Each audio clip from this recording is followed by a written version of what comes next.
Mossel Beag Dubh. I gcín mhara bhí mé nuair a chuir mé aithne Mossel Beag Dubh I dtosach.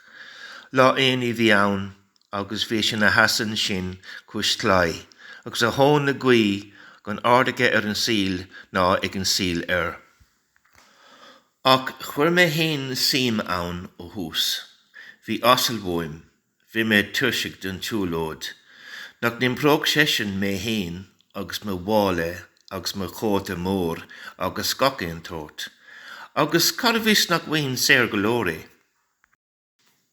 Chuir mé túrisc an té leis Ach bégan duman balla a cuarda súla bhuair mé Teb mé de hac ósta a bhí sé, agus I ggólín finganí.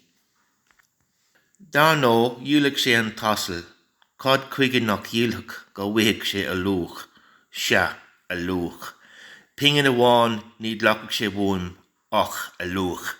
Agus ar nó, murach a chráte is a bhí an sílaige, ní scarach sé leis go Joe ní scarach. Asal bra óg, a déitach 5 míle a chorgó go ré sa ló. Go bhuiigh sé blach chorcha, úr sa bhí ní bheith capal rása sa tír a déitach chuinál sús leis, capal rása hain. Cúmar bert ag breanú an asal. An mulle a thugann fear siúil go, ní raibh asal riamh ann, ó tháinig an chéad asal go héireann. A bhís có scufanta leis, có cílmhar leis, có fad bhreanatha leis. Bhfuil is ad nós atá ge, sa fear a bhulta. Tá dúcha gránín beag corcha go maidin. Cuireadh sé cuide go I deisce atíos go mbeadh sé gean lá ána mhárach. Ní léon ocail bréagas a bheith sin, éon ocail. Rinne duine cinnt gáire, duntigh an fear siúil Cén gáire sin orsa a phleice san fear siúil. Tá sé có cílmhar sin is a gcuireann sé cuide go cuid corca I deisce. Nach minic a bhí mé haon có gan sin is go mégan gom rint a gidmhaid, marach an tasal sin is minic a bheith ocras orm haon agus mo gáréig inín. Dúda mé go a nachanóg sé cuide na gcórsna th cuide bháiste. Tá sé có creasta leis an sabhart sa mhuine. Go méid an uile bheithiaach eile mar ní bheith cháil le tlaí, nó scansa, fáil, nó móta, cháilir be bhac, cháilir be. Bhí slúr mór ballathe timpeall orrin faoi seo. Bhí a chláin haon ann.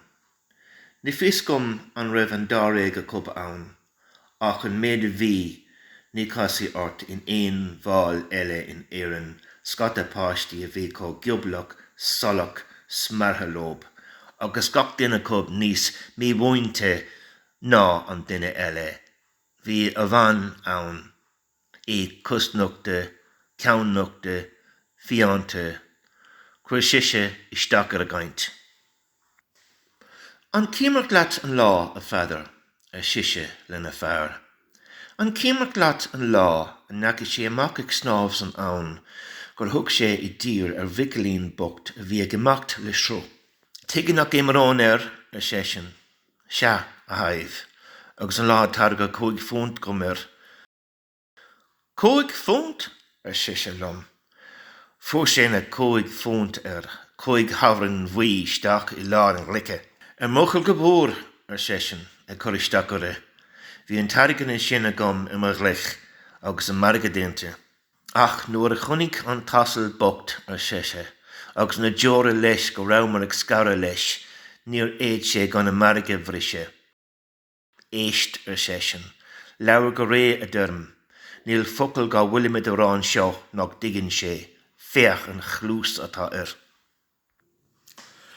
Tharraigh mé punt an méthaíoch iontaach seo. Punt san fear siúil ina handmhéach. Punt sa a bhean. Punt san dáréig ingin in éindí. Nach orb ile go léir a bhíon tíine. Cring siad háartorm agus iad a baint lán na súlasam. rug páiste ar my chóta, rug páiste eile ar my bhríste, rug an té bóga gib ar glúnorm. Cuir páiste eile gib láb isteach I bóca my bhríste. Darno, ní raibh an créatar ach ag fécant an raibh an púnt héine gom.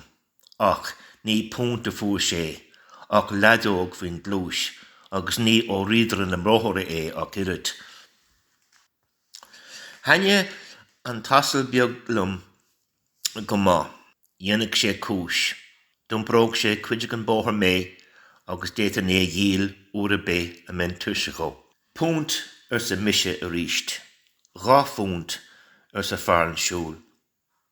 Ó bhó ar sa an bhean, másal bra díalte ar rá púnt, agus thusaí a chuoine go Géagach. Ar púnt ar sa mise, ar púnt agus sé fingin an duine den na páistí. Sucraí bhí marga sin, thug mé an púnt go, thug mé sé fingin gan ile ghuine go chláán a bhí hart orm, an sin thosaigh an bhean ag glíoch ar cheanín, agus ar éimín, agus ar hamín, agus na fiscom céfed eile. Ní raibh bacach ar an éanach nar thug a chláán thugam, agus iad I leog go léir go bacach scéachrach, an dló bhí a cub, an tacran, agus an rirá, agus an rúla bóla bhí hart orm. Dine cub ag rá nach fó sé héin pingan a bé, agus a réal geall fin tangaige. Dine eile rá na bheith isad céird a bhí dine ar bithe rá, nó a gira rá leis an acran a bhí hart orm. Má warig nar thug mé an dáfúnt go I dusach gan baca leis na feirúní sin. Dag mé an balla fi go radam. Bhí mé an irde ar grím an asal, an fear siúl in grím san aister ar my láb yeis, a bhean in grím an ar my láb chlé, an scat a páistí inar dimpel agus gach éon bhéicwahab. Lean cuidig go bhúcalaí an bhaile sin, agus a cóla héin ag gach duine cub. Curle curú an tasal I gomórtas leis na capil rás be bhó a raibh trácht orb an trá sin. Dúralum a bheith ar mara nó dimóg sé leis is nach bheice ó ríist chithe Mulla gom an bhí seo, agus a bí a úd a chúd go. Nu raibh grána go bríomh, híltha go bheice siad mé in irde ar másal beag dubh agus an luch siúil go michelnachan. Ach, carmhiste nach raibh an tasal agam, agus a lehéad go bheithiaach ceithre chus ag tasarbóim le fadan lá. An fér chuir síos a dhéine ar an gcuí ar scar mé héin agus an tasal leis an luch siúil. Chreisiad a leog go léir lábhlum né nuaire I níige céile. Leabhar an ile ghuine dhíb go mín ré agus ó bleadarach meabhtach leis an asal. Hin sibh a chréthe gom faoi hacht. Buna gali dhéim a bheith lách cnáta leis. Glach bheag churca a thuairt go nuair a détan Grím féir a bhrunna ar san ní agus ar manam gan an maide a imirtar. An sin nuair a bhíimeag scara óna chéile tógó an tulacháin, thusaigh an tathair. Cuidí a bháthar leis. Lean na páistí go, gur lína an chhuil mór hímpel orm leis an gcuine chhuil crua a rinne siad. Bhí mé lom héin fiére, mé héin agus másal beag dubh. Dimig sé leis na chusa níirde, gur ágamar an chail in an dhé. Híl mé go raibh tawa marga gom. Cáhuithe asal a bhí có bio scufante le másal beag dubh. Ach, nuair bhí an chail in an dhé, bhí portalige. Cos ní chorach sé. Híl mé a bhladar agus a bhela le bín bhríomhre.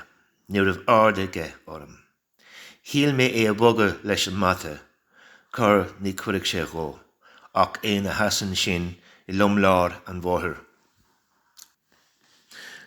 Cúi duine hart, cuidig go lucht an éanaí agus iad sléapach go leor.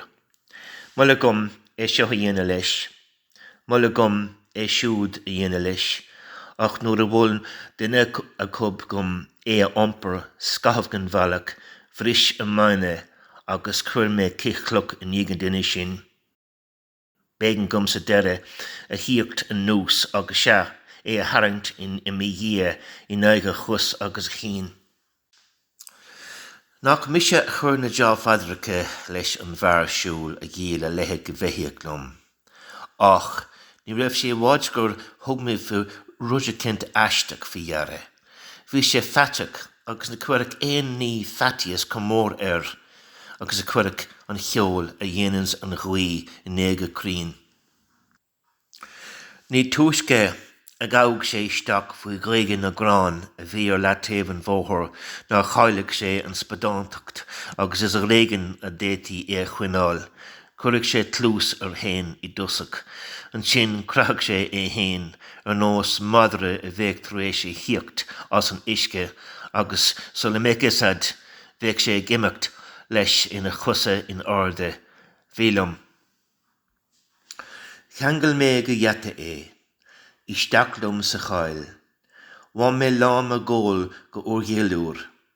Rinne mé flascó, gur chuir mé faoin na bhuinéil agus os cín a gachlús nuair a bhí mé ag imeacht as a gail. An beithiac bocht, ní ach go tú riamh ach an siúil a rinne sé. Níor cheap sé ach raibh sé sa chail I gcónaí leis an gceol a bhí na chlúsa. Nuair a chuirce mar balla I bhachan, tháinig muintean bhaile I leog go léir amach go bheicedís an tíine, mé hain agus masal Beag Dubh a raibh an crún créomhach ar a cheann. Tá masal Beag Dubh agam go fáileach agus baig go gailthar I suma Míle fada chuir a dhéon le céile faoi airthin agus faoi bháisteach faoi thuc agus faoi chneachta. Scar sé le cuideach na druk nósanna leis an aimsir, rud mar éirí lomsa dhéine, ach sílim go bhfuil is sin ag masal Beag Dubh go mála duine be eile. Ach, ní ach go tú riamh ach an téirí an arde atá ann, ó cheannig mé car beag glóite glúismhaine gó, ag dul in óige tá sé an beithiac beag masal Beag Dubh.